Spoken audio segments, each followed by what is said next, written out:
Aking favorite na chicken curry, Filipino style. Favorite ko isang Filipino food. Gustong gusto ko yun. Oh, yan. Nakita nyo, kulay-kulay siya. Oh. Assalamualaikum. Magluluto tayo today for lunch ng chicken curry. Filipino style naman. So, lagyan na tayo. Oil. Lutuin ko muna tong carrots and potato. Unahin ko muna yung carrots. Para mamaya hindi siya ma-overcook. Pwede ko naman atang isabay itong potato. Kasi lang naman to eh. Halos sabay lang din naman sila ilalagay din mamaya. Saka prito lang din naman siya.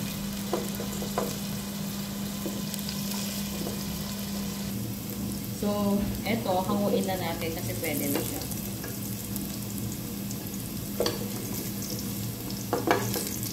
So, eto na. Dito rin tayo gigisa na ng sibuyas tsaka bawang. So, unahin natin yung ginger. Luya.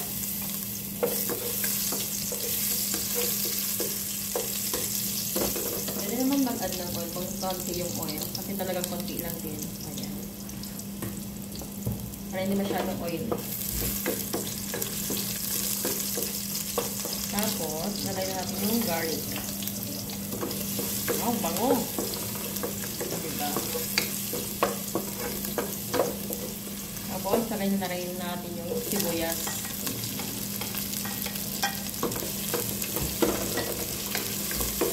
Mag-isa-gisa lang. And then, lagay na rin natin ang ating chicken. Then, ating chicken na nababad sa salt and paminta. Para manuot yung lasa. So, lagay na natin yung chicken.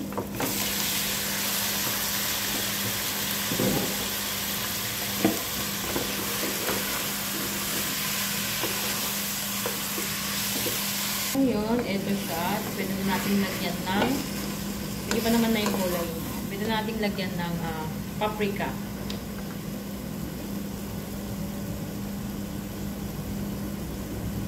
Paprika and then turmeric.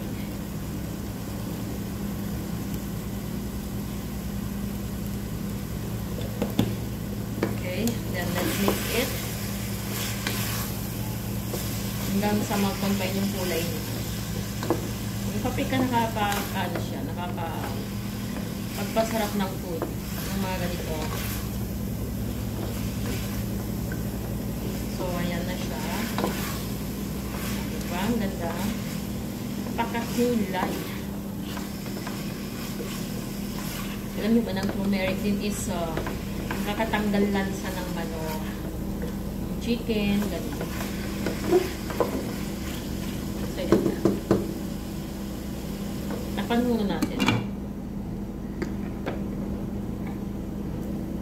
So, ang gamit kong coconut, dahil maliliit yung mga coconut dito sa Dubai, bumili na lang ako ng coconut cream. Ito siya. So, ito lang yung ilalagay ko.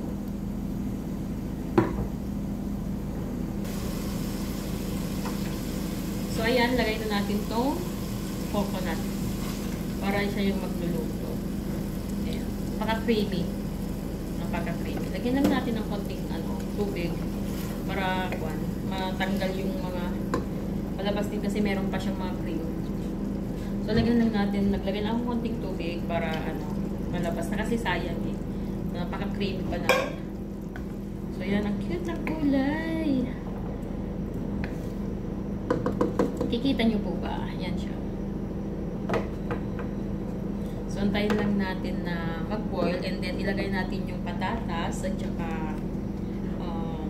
carrots para maluto rin kasi matigas pa. And then, yun.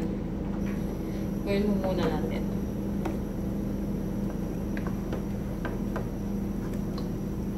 Saka para maluto na rin yung chicken.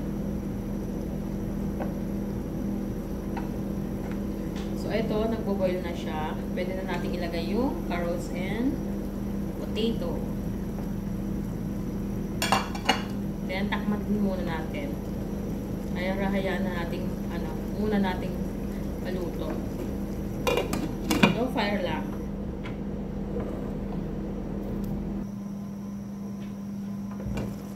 So, ito po siya. May sabaw pa habang niluluto yung mga gulay. So, ilagay natin tong kalahati ng cubes. Chicken stock ang gamit ko.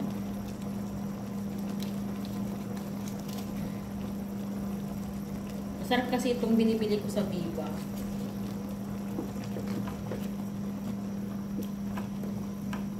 So, yun lagi ang binibili ko. And then, lagyan natin ng mag-add tayo ng paminta. Tapos mag-add tayo mamaya ng salt.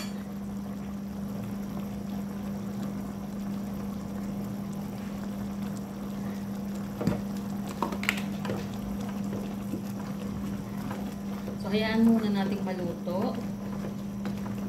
Hanggang sa mabawasan yung sorry. Hayaan muna natin kumulo ng kumulo hanggang maluto yung ating mga gulay at saka yung so ayan marami pa siyang pero parang nag-oily na yung kanyang sabaw. So antayin muna natin kasi medyo matigas-tigas pa yung potato. So, ilagay natin ito ang ating bell pepper. Tapos, maglagay din tayo mamaya ng konting chili. So, try natin i-taste muna. Kung may lasa na siya. Tapos, mag-add tayo ng salt or patis na pwede niyang pampalasa pa.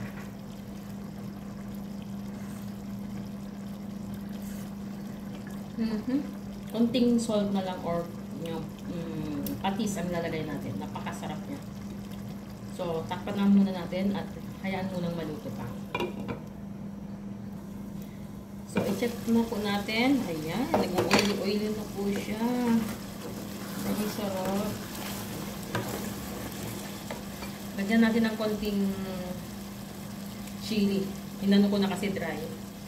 Ayoko kasi masyadong maluto po siya. Kamay ko lang ginamit ko. Ayaw niya. Ayoko kasi masyadong machili. So, last kong ilalagay. Tapos, ganyan pa. Tapos, lagay na natin ng konting salt. Tapos, maya na, pwede nang kumain. So, tapos, lagyan din natin to kasi yung, alam nyo yung curry powder sa atin. Ganun din yung amoy. Malapit na malamig. Gram masala. Hindi lang yung lagay natin. Tapos, mix na. And then, taste mo natin kung okay na yung lasa. Then yun, pwede na kumain. Ayun, saktong-sakto yung lasa. Promise. Saktong-sakto. Hindi kasi pwede yung ma-oil masyado.